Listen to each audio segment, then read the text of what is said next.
உணவை வீணடிக்காதீர்கள்.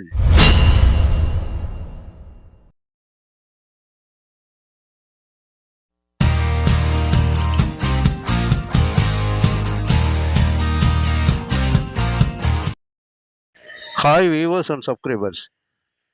பரோட்டா பிச்சு போட்டு அற்புதமான இந்த குருமாவை ஊற்றி சாப்பிட்டா அப்படியே ஒருத்தர் 10 பரோட்டா குறைவில்லாமல் சாப்பிடுவாங்க. அப்படிப்பட்ட இந்த குருமா செய்கிறதுக்கு முன்னாடி நம்ம சேனலை சப்ஸ்கிரைபர் பண்ணிக்கோங்க. பக்கத்தில் இருக்க பெல் ஐக்கானை ப்ரெஸ் பண்ணிக்கோங்க. இந்த பரோட்டாவை பிச்சு போட்டு இந்த குருமாவை ஊற்றி சாப்பிட்டா 10 பரோட்டா கூட பத்தாது, அவ்வளவு டேஸ்ட்டாக இருக்கும், சூப்பராக இருக்கும். அதை நம்ம செய்கிறதுக்கு என்னென்ன வேணும்னு பார்ப்போம். அதுக்கு நம்ம வெங்காயம் வந்து ஒரு 200 கிராம் வெங்காயம் எடுத்துக்கிறோம். இல்லைன்னா இந்த மாதிரி சைஸில் 6 வெங்காயம் எடுத்துங்க. 2 தக்காளி போதுமானது. இந்த மாதிரி மீடியம் சைஸ் தக்காளி 2 போதுமானது. இஞ்சி ஒரு துண்டு, கம்பல்சரியாக இஞ்சி ஒரு துண்டு வேணும். அதே போல் பூண்டு இந்த மாதிரி 2 கண்டு பூண்டு, ஒன்று முழுசாக எடுத்துங்க, ஒன்று பாதி எடுத்துக்கலாம், போதுமானது. அதே அளவுக்கு பார்த்திங்கன்னா கொத்தமல்லி தலையும் 2 கொத்து, அதே புதினா தலையும் 2 கொத்து எடுத்துக்கணும். கேரட் வந்து பார்த்திங்கன்னா ஒரு கேரட்டில் பாதி எடுத்துக்கங்க, பாதி கேரட் போதுமானது. உருளைக்கிழங்கு ஒரே ஒரு உருளைக்கிழங்கு போதுமானது இதுக்கு. பச்சை மிளகாய் பார்த்திங்கன்னா ஒரு 5 பச்சை மிளகாய், காரத்துக்கு ஏற்ற மாதிரி 5 பச்சை மிளகாய் எடுத்துக்கோங்க. அதே போல் அரை மூடி தேங்காய் இதுக்கு நம்ம போதுமான அரை மூடி தேங்காய். இப்போ நம்ம அடுப்பை பற்ற வச்சுக்கிறோம். அடுப்பை பற்ற வச்சு ஒரு அகலமான கடாயை அடுப்பில் வச்சிடுறோம். அடுப்பில் அகலமான கடாயை வச்சு ஒரு 3 டேபிள் ஸ்பூன் எண்ணெய் ஊற்றிக்கங்க. இதெல்லாம் நல்லா வந்து வதக்கணும். அதுக்காக நம்ம 3 டேபிள் ஸ்பூன் எண்ணெய் ஊற்றிக்கிறோம். இந்த எண்ணெய் வந்து சூடு வந்த பிறகு பட்டை, கிராம்பு, ஏலக்காய், பிரிஞ்சி இலை எல்லாம் சேர்த்து இடித்த தூள், அந்த தூளை போட்டுக்கிறோம். அந்த தூள் இப்போ போட்டு நல்லா பொரிஞ்சு வந்துடும். பொரியும் போது நம்ம நறுக்கின வெங்காயத்தை போட்டுக்கிறோம். நறுக்கின வெங்காயத்தை சேர்த்து இதை நல்லா வதக்கணும். இந்த மாதிரி வெங்காயத்தை சேர்த்துக்குங்க. இந்த வெங்காயம் தான் வந்து இதில் வந்து பார்த்திங்கன்னா நல்லா டேஸ்ட்டாக இருக்கும். அதோடு இதை நல்லா வதக்கி போடுறதுனால நமக்கு வந்து அந்த குருமாவில் ஒரு லைட்டு இனிப்பு இருக்கும், அதில் காரமும் இருக்கும், அந்த இனிப்பு டேஸ்ட்டும் இருக்கும். அந்த பரோட்டாவுக்கு அவ்வளவு டேஸ்ட்டாக இந்த வெங்காயம் பார்த்திங்கன்னா உங்களுக்கு இருக்கும். இப்போ இந்த மாதிரி பக்குவத்துக்கு வதக்கின பிறகு தக்காளி, நம்ம நறுக்கின தக்காளியை சேர்த்துக்குங்க. தக்காளியை சேர்த்து இதையும் நல்லா வதக்கணும். இந்த தக்காளி கூட நம்ம இப்போ இஞ்சி சேர்த்துக்கிறோம். நல்லா தோல் சீவி சின்ன சின்னதாக நறுக்கி இஞ்சி சேர்த்துக்கிறோம். அப்போ தான் அது சீக்கிரமாக வந்து வதங்கி நல்லா வெந்து வரும். அதே போல் கொத்தமல்லி தழை சேர்த்துக்கிறோம். கொத்தமல்லி தழை, புதினா தழை, இது ரெண்டையுமே நம்ம இப்போ சேர்த்துக்கிறோம். வெங்காயம் வதங்கினோன்னு தக்காளி, இஞ்சி, அது கூட பார்த்திங்கன்னா கொத்தமல்லி தழை, புதினா தழை, பூண்டு, அந்த பூண்டை நம்ம உடைச்சி அப்படியே தோலோட சேர்த்துக்கலாம். அது ஒன்றும் செய்யாது, தோலோட சேர்த்து இதை நல்லா வந்து வதக்கணும். இந்த மாதிரி வதக்கி விட்டுக்கிட்டே வரணும். நல்லா வதங்கணும், நல்லா பதமாக இது வதங்கி வரணும். இதில் இருக்க பச்சை நறுமணமெல்லாம் போயிடணும்.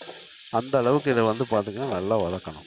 இதில் இப்போ வந்து உப்பெல்லாம் போடணும்னு தேவையில்லை. உங்களுக்கு தேவைன்னா நம்ம கொஞ்சம் உப்பு சேர்த்துக்கலாம். இல்லை பார்த்திங்கன்னா சீக்கிரமாக இது நல்லா வதங்கி வந்துடும். இந்த மாதிரி அதை நல்லா வந்து பதமாக வதக்கிடணும். வதக்குனிங்கன்னா தான் இந்த குருமா வந்து பார்த்திங்கன்னா அந்த பரோட்டாவுக்கு நல்லா சூப்பரான டேஸ்ட்டில் இருக்கும். இந்த பதத்துக்கு இருக்கணும். இப்போ நல்லா வதக்கின பிறகு, இந்த மாதிரி நல்லா வதக்கின பிறகு இது கூட ஜீரகமும் சோம்பும் 1/4 டீஸ்பூன் சேர்த்துங்க. சோம்பு, ஜீரகம், அதாவது தூள் இல்லை, முழுசாக இருக்கிறதாவே நீங்கள் சேர்த்துங்க. 1/4 டீஸ்பூன் ஜீரகம், 1/4 டீஸ்பூன் சோம்பு சேர்த்து இதை நல்லா வதக்குனிங்கன்னா நல்லா வாசம் வதக்கும் போதே கமன்னு இருக்கும்.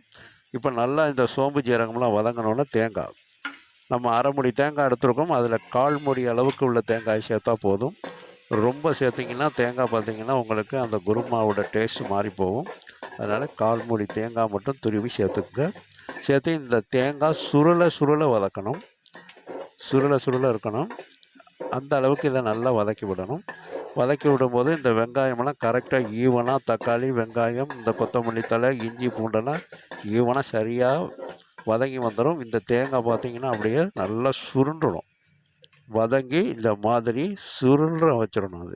அந்த மாதிரி சுருள இதை வதக்கிக்கணும். இந்த மாதிரி வதக்கின பிறகு இங்கே ஸ்டவ் ஆஃப் பண்ணி எடுத்து வச்சுங்க. இதான் நல்ல பதம். இதில் இருக்கிற அந்த கடாயில் இருக்கிற சூட்லேயே மீதம் வந்து பார்த்திங்கன்னா எல்லாம் பார்த்திங்கன்னா நல்லா முழுமையாக வதங்கி வந்துடும். இப்போ இந்த மாதிரி நல்லா வதங்கின பிறகு நல்லா ஆற வச்சு நல்லா ஆறிடணும். ஆறின பிறகு இதை அப்படியே எடுத்து மிக்ஸி ஜாரில் சேர்த்துங்க. மிக்ஸி ஜாரில் சேர்த்துங்க. இல்லைன்னா நீங்கள் அம்மிக்கல்லில் வேணுமாலும் வச்சு அரைக்கலாம். இந்த மாதிரி நீங்கள் மிக்ஸி ஜாரில் சேர்த்துக்கணும். அம்மியில் வச்சு அரைச்சிங்கன்னா இன்னும் நல்லா டேஸ்ட்டாக இருக்கும். நீங்கள் அதனால் இப்போ நம்ம மிக்ஸி ஜாரில் சேர்த்துக்கிறோம். இதை சேர்த்து இதுக்கு தேவையான தண்ணி ஒரு 1/2 டம்ளர் தண்ணி சேர்த்துங்க. அப்போ தான் இது பார்த்திங்கன்னா நல்லா பேஸ்ட்டாக அரைச்சி எடுத்துகிட்டு வரணும். இப்போ ஜாரை மூடி நல்லா பேஸ்ட்டாக அரைச்சி எடுத்துகிட்டு வந்துடுறோம். இந்த மாதிரி நல்லா பேஸ்ட்டாக அரைச்சிட்டோம். அப்படியே எல்லாத்தையும் வதக்கி நம்ம இப்போ அரைச்சி எடுத்து வச்சுருக்கோம். இதை அப்படியே ஒரு பவுலுக்கு மாற்றி எடுத்து வச்சுங்க. இப்போ அடுப்பை பற்ற வச்சுருங்க.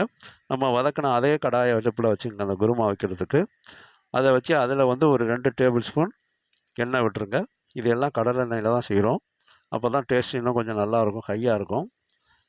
இதே போல் கடலை எண்ணெயிலே செய்யுங்க. இந்த எண்ணெய் சூடு வந்த பிறகு நம்ம அந்த பட்டை, கிராம்பு, ஏலக்காய் தூள் ஒரு 1/4 டீஸ்பூன் மட்டும் போட்டுக்கிறோம். ஏற்கனவே அதில் போட்டிருக்கோம். ரொம்ப போட்டுறாதீங்க.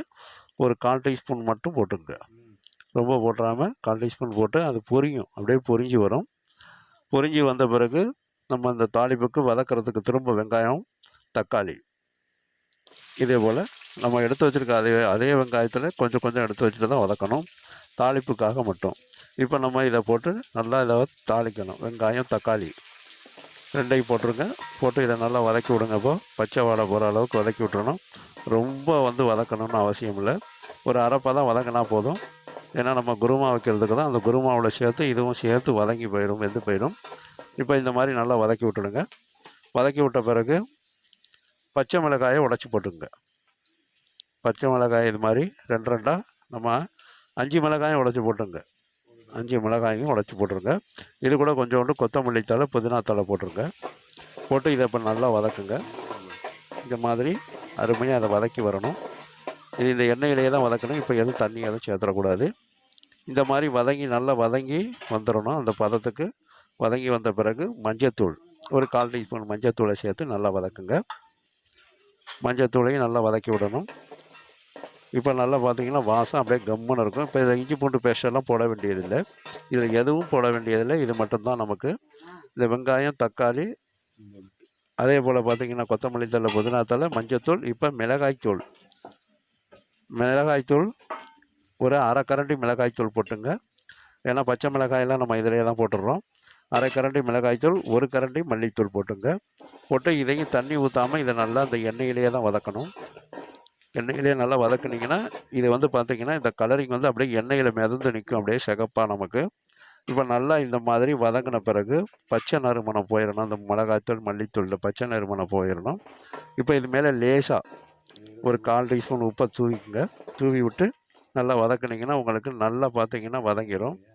இப்போ உங்களுக்கு நல்லா நறுமணமாக கமகமன்னு இருக்கும். இப்போ நம்ம அரைச்சி வச்சுருக்க அந்த பேஸ்ட், அந்த குருமா பேஸ்ட் அப்படியே ஊற்றிடுறோம். அந்த தாளிப்பில் சேர்த்துங்க. தாளிப்பில் சேர்த்து இதுக்கு தேவையான தண்ணி சேர்த்துருங்க.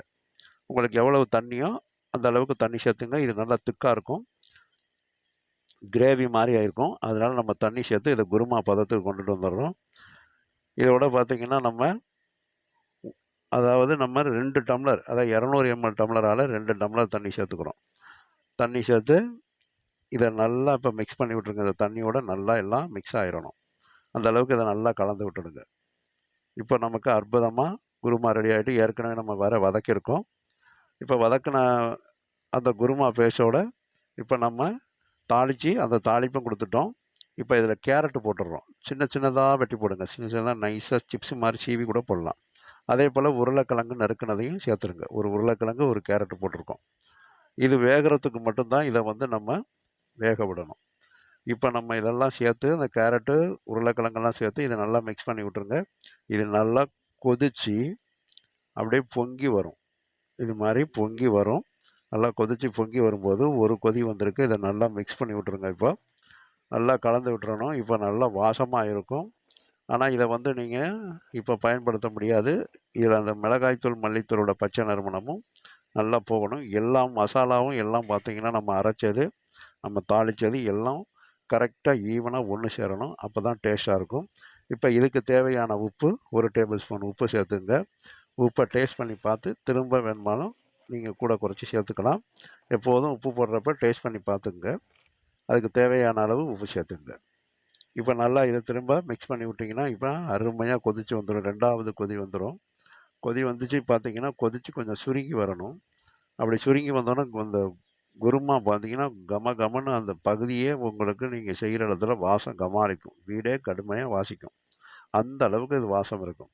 பரோட்டாவோட சேர்த்து சாப்பிட்டிங்கன்னா உங்களுக்கு 10 பரோட்டாவும் பத்தாது. அந்த அளவுக்கு நீங்கள் இந்த குருமாவோட சாப்பிடுவீங்க. இப்போ நல்லா பார்த்தீங்கன்னா மிக்ஸ் பண்ணி விட்டு இந்த உருளைக்கிழங்கும் கேரட்டும் நல்லா வெந்துருச்சுன்னா நம்ம ஸ்டவ் ஆஃப் பண்ணிக்க வேண்டியதான். அந்த அளவுக்கு இது வந்தீங்கன்னா நல்லா கொதிக்க விடணும். கொதித்து நல்லா மணம் வரணும். இப்போ நல்லா நமக்கு உருளைக்கிழங்கு கேரட்டெல்லாம் வெந்துருச்சு. எடுத்து பார்த்தாச்சு. இப்போ நம்ம ஸ்டவ் ஆஃப் பண்ணிக்கிறோம். ஸ்டவ் ஆஃப் பண்ணி இது மாதிரி ஒரு பவுலுக்கு மாற்றிங்க. அற்புதமாக இருக்கும் அந்த குருமா. அவ்வளோ டேஸ்ட்டாக சூப்பராக நமக்கு இந்த பரோட்டாவுக்குள்ள குருமா ரெடி பண்ணிட்டோம். இப்போ இந்த பரோட்டாவோட அந்த குருமாவை நீங்கள் வச்சு பரிமாறினீங்கன்னா அவ்வளோ ஹைலைட்டாக சூப்பராக இருக்கும். இந்த குருமா பார்த்தீங்கன்னா சப்பாத்திக்கும் நல்லாயிருக்கும், தோசைக்கும் நல்லாயிருக்கும். கோதுமை தோசை, அதே போல் பார்த்தீங்கன்னா உங்களுக்கு சப்பாத்தி, பரோட்டா இதுக்கு தான் இது நல்லாயிருக்கும். சாதத்துக்கெல்லாம் இது நல்லா இருக்காது.